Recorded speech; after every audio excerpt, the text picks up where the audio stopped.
नमस्कार दोस्तों, Swami Vivekananda coaching centre के ऑनलाइन क्लास में आप सभी का हार्दिक स्वागत है। हम रीजनिंग का टॉपिक पढ़ रहे थे कैलेंडर आंसू, उसी टॉपिक को हम कंटिन्यू करने जा रहे हैं।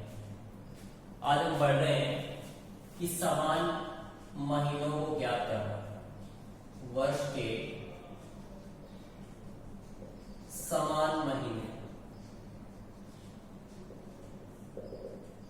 वर्ष के समान महीने।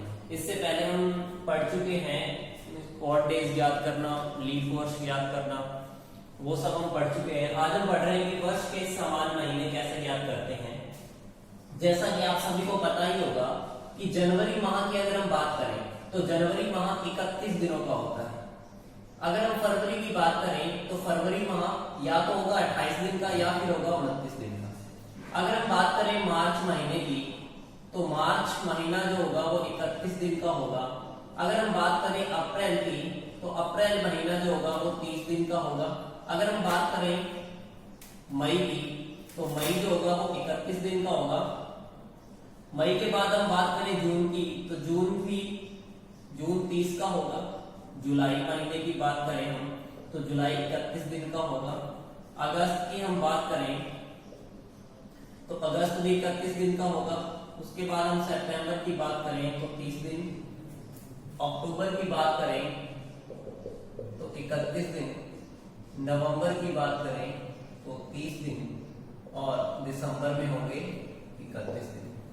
अब यहाँ पर देखिए, इनमें अगर हम ऑड डेज निकालना चाहें, विषम दिन निकालना चाहें इनमें ऑड डेज, जैसा कि मैंने आपको विषम दिन निकालना बताया था कि किसी भी संख्या में अगर हम 7 का भाग देते हैं, जैसे दिनों की संख्या हो उसमें हम 7 का भाग देते हैं तो जो शेष बचता है वो क्या होते हैं, विषम दिन होते हैं या फिर ऑड डेज होते हैं।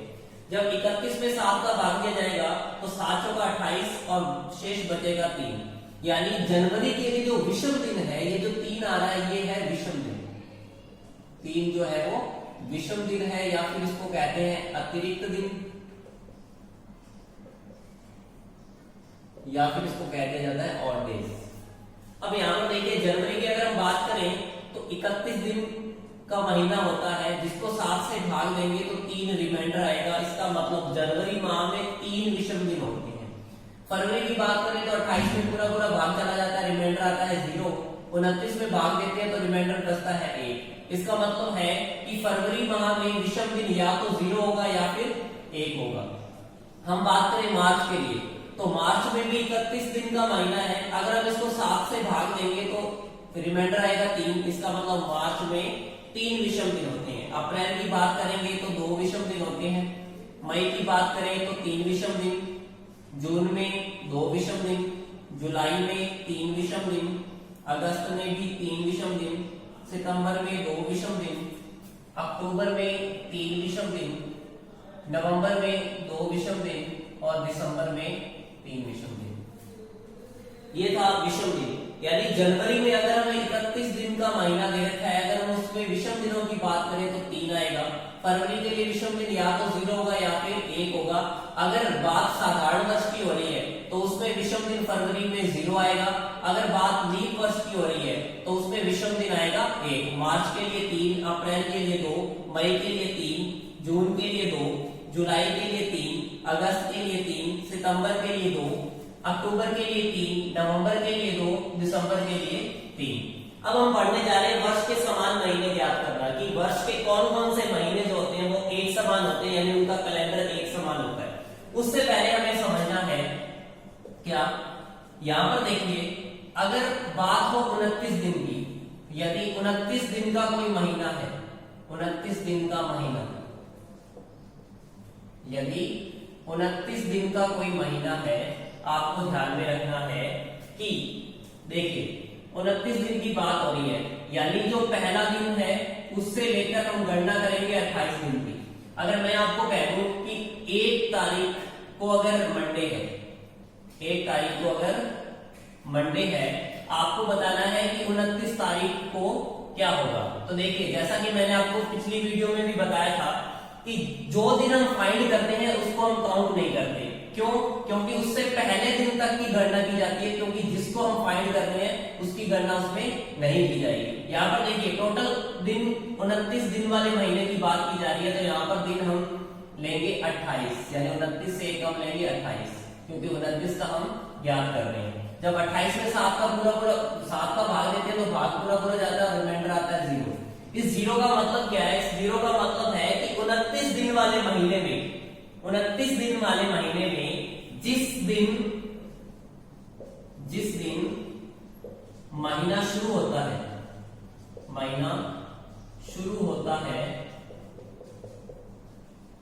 उसी दिन खत्म होता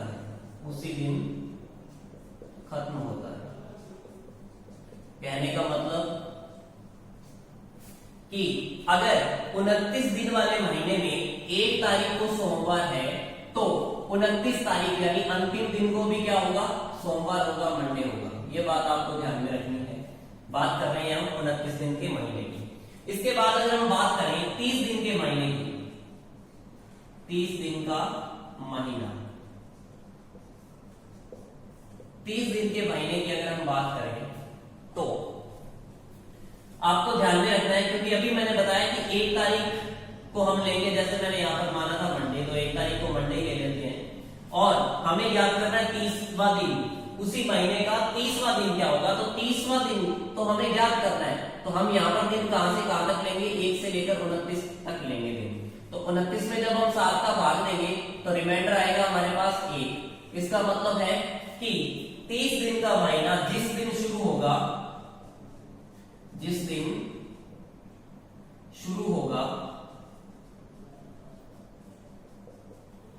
30 दिन का महीना जिस दिन शुरू होगा उसके अगले दिन खत्म होगा, उसके अगले दिन खत्म होगा। ये बात आपको ध्यान में रखनी है। हमने बात की 30 दिन के महीने की, अब हम बात करने जा रहे हैं 31 दिन के महीने की।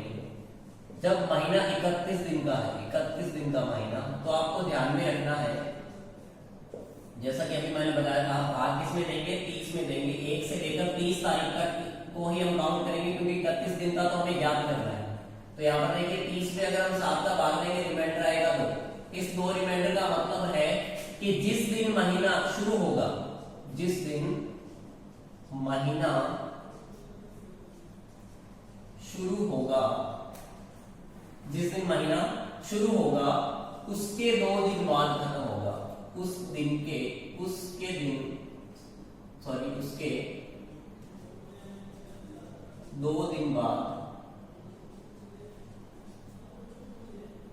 2 दिन बाद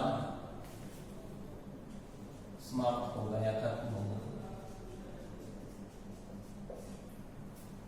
अगर हम बात करें 28 दिन के महीने की, तो ध्यान रखेंगे 28 दिन का महीना, 28 दिन का महीना, तो यहाँ पर देखिए डिवाइड हम करेंगे 7 का, किस पे?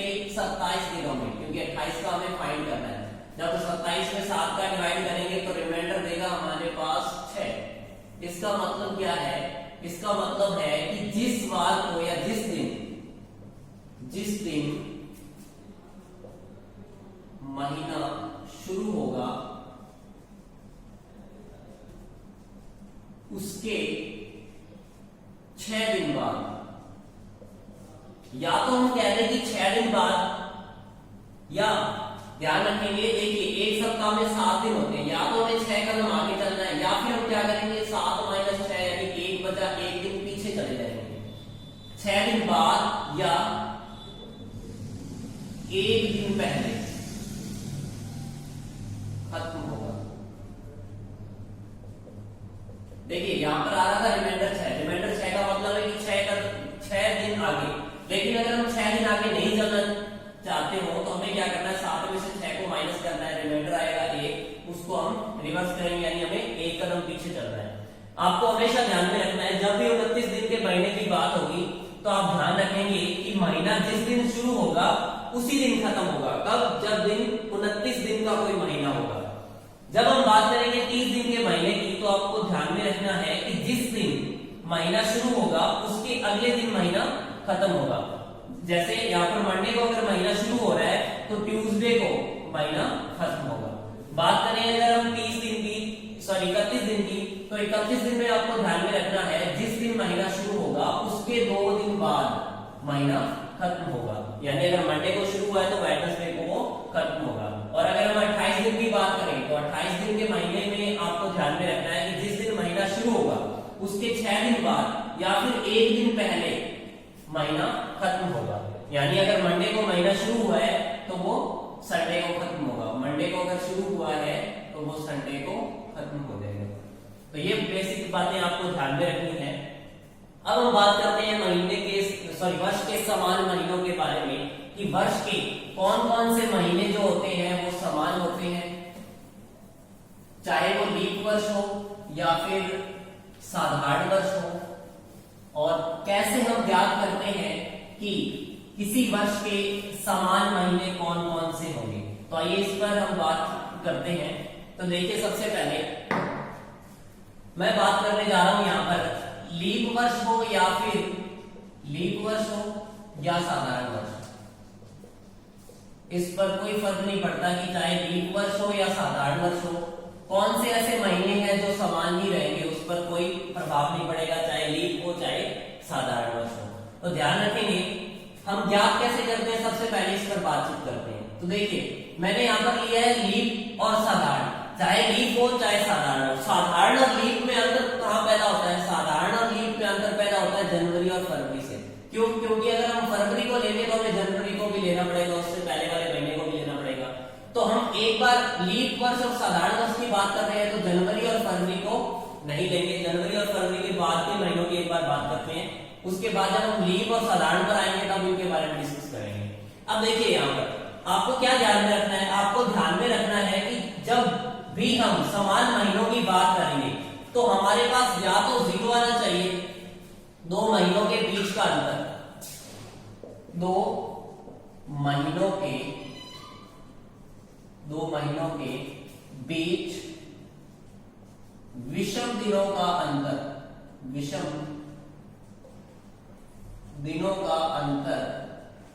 या तो 0 होना चाहिए या फिर 7 का कोई मल्टीपल होना चाहिए, यानी 7 का कोई गुणज होना चाहिए। 2 महीनों के बीच विषम दिनों का अंतर 0 या 7 का गुणज हो तो वो महीने क्या होंगे, समान होंगे, आपको ध्यान में रखना है। अब देखिए, यहां पर बात की जा रही है वर्ष चाहे लीप हो चाहे साधारण हो। अब हम बात कर रहे हैं मार्च से। अगर हम मार्च से बात करें तो 3 दिन, क्योंकि जिस महीने से हम स्टार्ट कर रहे हैं उस महीने को लेना है, और जहां पर खत्म होगा, जैसे 7 या फिर 7 का कोई मल्टीपल जहां भी हमें मिल रहा है उससे आगे वाला मंथ उसके समान होगा पहले वाले। तो देखिए, सबसे पहले मैं स्टार्ट कर रहा हूं मार्च से। तो मार्च में विषम दिन होते हैं 3, अप्रैल में विषम दिन होते हैं 2, यानी कि टोटल इनका योग हुआ 5। फिर इसमें 3 ऐड किया तो 8 हो गया। हमें 7 का मल्टीपल नहीं मिला तो आगे और ऐड करते जाएंगे। यहां से हमें प्राप्त हुआ 8 में 2 ऐड करेंगे 10 और 3 ऐड करेंगे 13 और 3 ऐड करेंगे 16 और 2 ऐड करेंगे 18 और 3 ऐड करेंगे। देखिए, यहां तक हमें योग मिल रहा है 21, यहां हमें योग मिल रहा है 21। कहां तक मिल रहा है, अक्टूबर तक मिल रहा है। स्टार्ट कहां से किया था हमने, स्टार्ट किया था हमने मार्च से, यानी मार्च से लेकर अक्टूबर तक विषम दिनों का जो योग है वो 7 का मल्टीपल आ रहा है। ये 21 जो है वो 7 का मल्टीपल है, मल्टीपल ऑफ 7। तो जो 21 है वो 7 का क्या है, मल्टीपल है। और मैंने आपको बताया था कि 2 महीनों के बीच विषम दिनों का जो अंतर है, या तो 0 आए या फिर 7 का कोई मल्टीपल आए, तो उससे नेक्स्ट वाला जो मंथ होगा वो पहले वाले मंथ के बराबर होगा, यानी सेम होगा। तो यहां ध्यान रखेंगे, चाहे वर्ष लीप हो चाहे साधारण हो, आपको हमेशा ध्यान में रखना है कि जो मार्च का महीना है वो हमेशा बराबर होता है या सेम होता है। उनका कैलेंडर किसके, नवंबर के महीने के समान होता है। मार्च का महीने का जो कैलेंडर होता है वो नवंबर के महीने के कैलेंडर के समान होता है। अगर हम बात करें, अब देखिए मार्च को हमने छोड़ दिया, इसके बाद हम बात करें अप्रैल के लिए।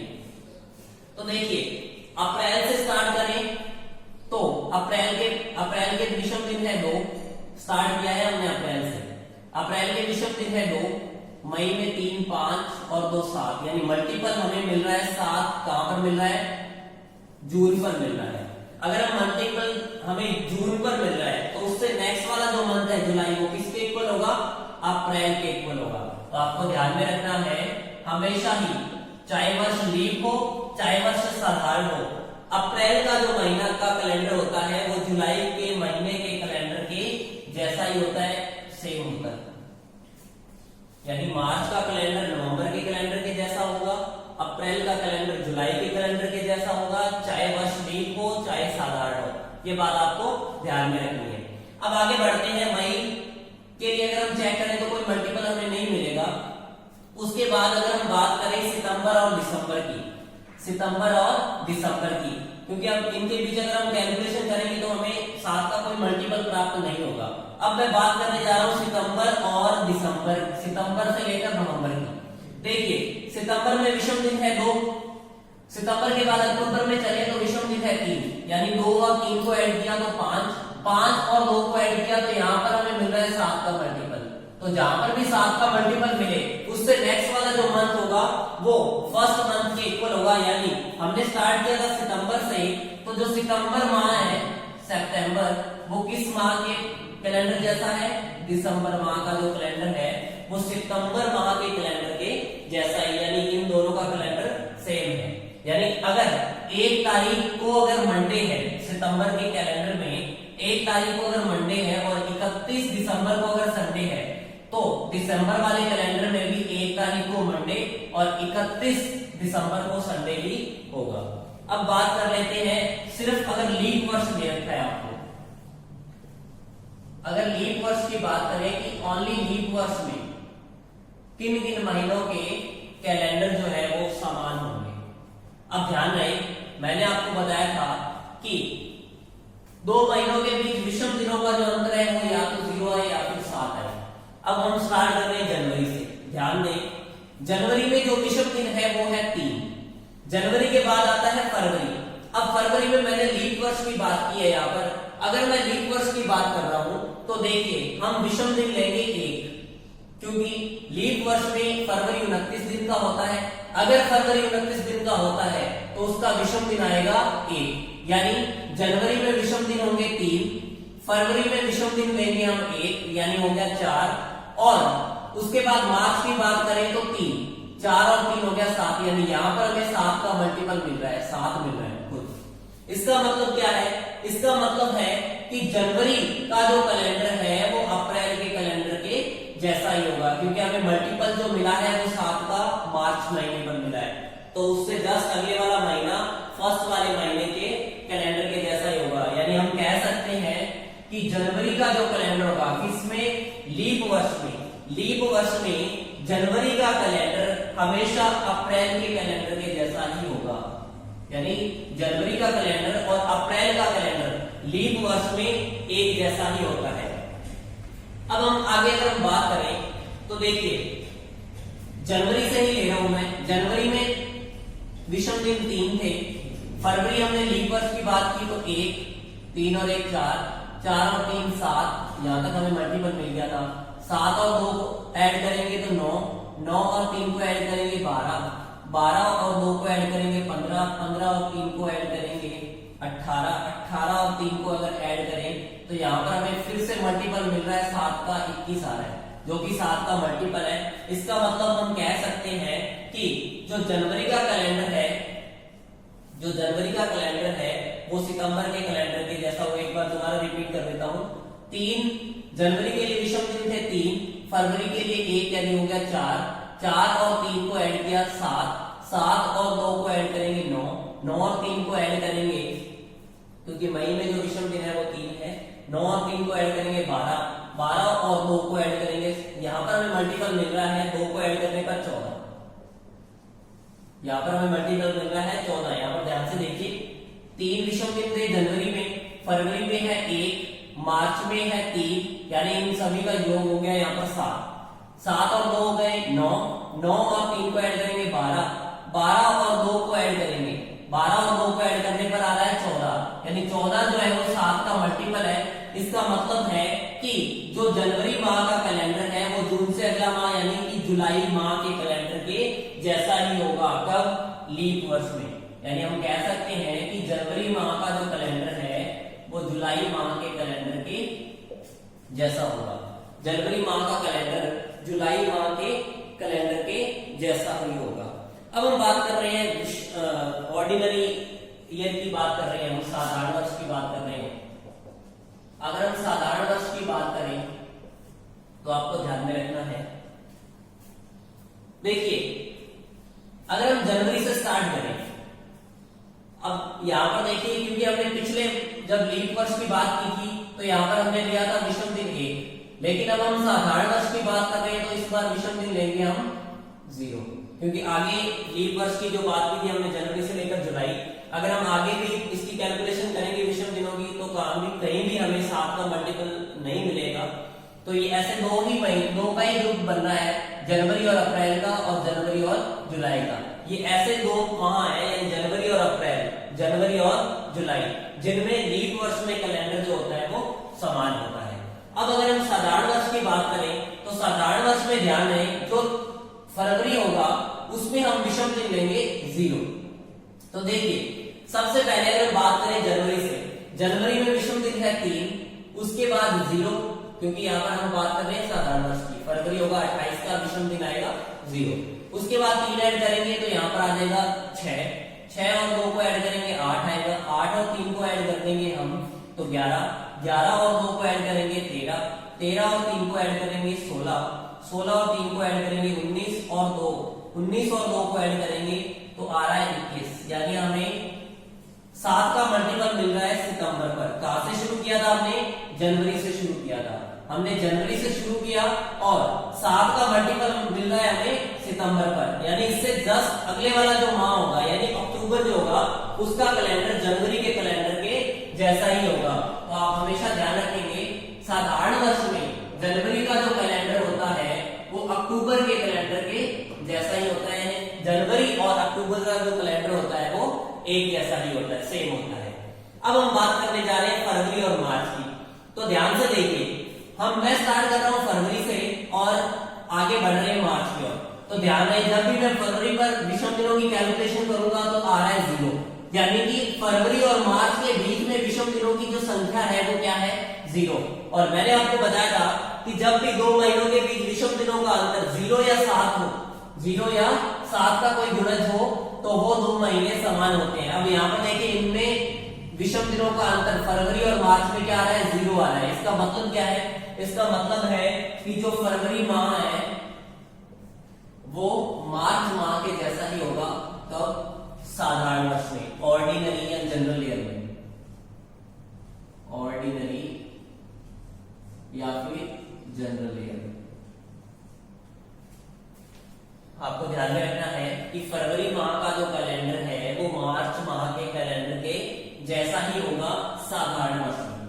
अब हम आगे बात करने जा रहे हैं और कौन से इसमें महीने हो सकते हैं साधारण वर्ष में जो समान होंगे। अब देखिए अगर हम फरवरी से स्टार्ट करें, क्योंकि ये तो 0 ही है, फरवरी से आगे चले तो यहाँ 3 आ रहा है और 2 5 और 3 8 और 2 10, 3 13 और 16 और 2 ऐड करेंगे 18 में 3 ऐड करेंगे तो 21, यानी 21 यहाँ पर आ रहा है मल्टीपल, 21 आ रहा है अक्टूबर पर। स्टार्ट किया था हमने फरवरी से हमने स्टार्ट किया, हमें 21 यानी 7 का मल्टीपल मिल रहा है अक्टूबर पर, यानी उससे जस्ट आगे वाला जो मंथ होगा यानी कि नवंबर। तो नवंबर जो होगा वो फरवरी के कैलेंडर के जैसा ही होगा। तो ध्यान रखेंगे जो फरवरी का कैलेंडर होगा, फरवरी का जो कैलेंडर होगा वो नवंबर के कैलेंडर के जैसा होगा साधारण वर्ष में। तो ये आपको ध्यान में रखना है हमेशा ही कि अगर साधारण वर्ष की बात करें तो जनवरी का कैलेंडर अक्टूबर के कैलेंडर जैसा होगा, फरवरी का कैलेंडर मार्च कैलेंडर जैसा होगा और फरवरी का कैलेंडर नवंबर के कैलेंडर के जैसा भी होगा। अब देखिए आगे लीप वर्ष और साधारण वर्ष हमने पढ़ा, मार्च का कैलेंडर नवंबर के कैलेंडर जैसा होगा, अप्रैल का कैलेंडर जुलाई के कैलेंडर जैसा होगा, यानी A to Z जितने भी दिन है वो सेम होंगे। कहां तक देखिए, अब मार्च में दिन होते हैं 31, मार्च में दिन होते हैं 31, लेकिन नवंबर में दिन होते हैं 30। तो आप दोस्तों ध्यान रखेंगे जो 30 दिन है, पहले 30 दिन वो सेम होंगे, लेकिन क्योंकि मार्च में एक दिन ज्यादा है तो वो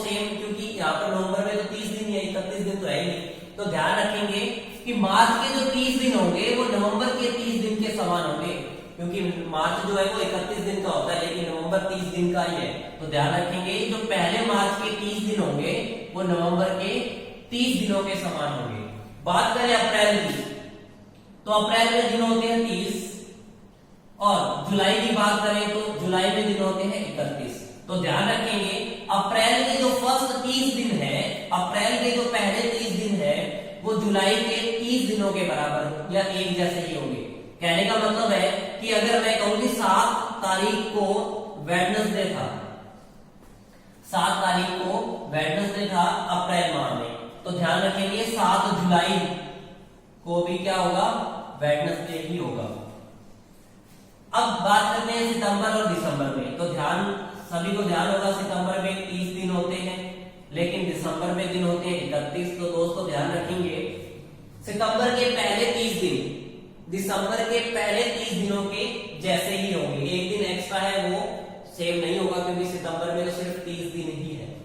वैसे ही हम देखें जनवरी की बात करें तो जनवरी में दिन होते हैं 31, लेकिन अप्रैल में दिन होते हैं 30। तो ध्यान रखेंगे जनवरी के पहले 30 दिन का जो कैलेंडर होगा वो अप्रैल के पहले 30 दिन के कैलेंडर जैसा ही होगा। अब देखिए ये जो पेयर बन रहा है जनवरी और जुलाई का लीप वर्ष में, इसमें देखिए जनवरी में 31 दिन और जुलाई में भी 31 दिन, यानी ये ऐसा पेयर है जिसमें होल कैलेंडर सेम, जो मंथ का पूरा कैलेंडर है वो सेम होगा। कब लीप वर्ष की बात हो, जनवरी और जुलाई महीने का, लीप वर्ष में जनवरी और जुलाई महीने का पूरा कैलेंडर सेम होता है।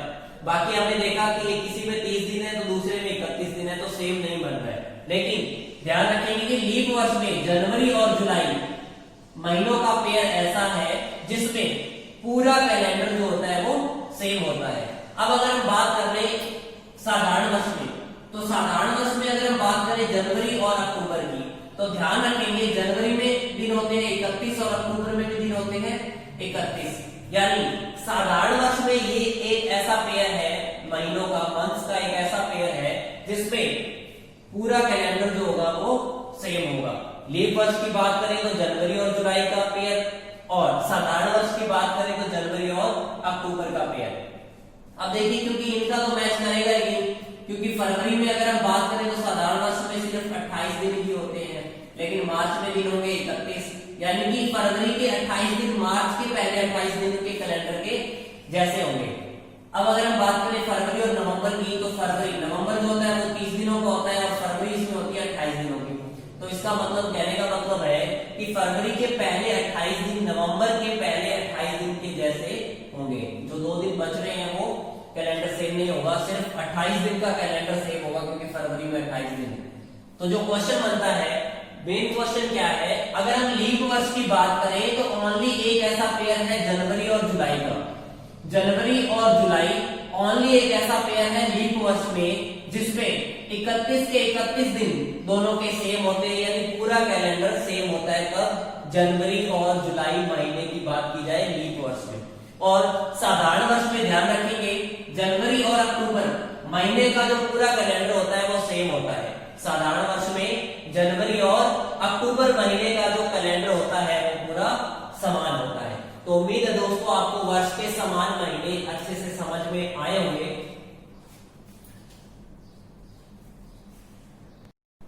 तो दोस्तों आज हमने पढ़ा कि किसी वर्ष के समान महीनों को कैसे ज्ञात करना है और कौन कौन से महीने हैं जो लीप वर्ष की बात हो या फिर ऑर्डिनरी ईयर की बात हो समान होते हैं। नेक्स्ट वीडियो में हम पढ़ेंगे कि वर्षों की जब बात की जाएगी वर्ष का कैलेंडर कौन से वर्ष के इक्वल हो सकता है, इसके बारे में हम नेक्स्ट वीडियो में डिस्कस करेंगे। और आगे हम निर्धारित तिथि का अगर वार दे रखा हो और हमें किसी दूसरी तिथि का वार हमें ज्ञात करना हो, उस प्रकार के क्वेश्चन, और किसी निर्धारित तिथि का अगर हम वार हमसे पूछा जाए तो उसको कैसे ज्ञात करते हैं या उसको कैसे ज्ञात करना है, उसके बारे में हम नेक्स्ट वीडियो में डिस्कस करेंगे। धन्यवाद।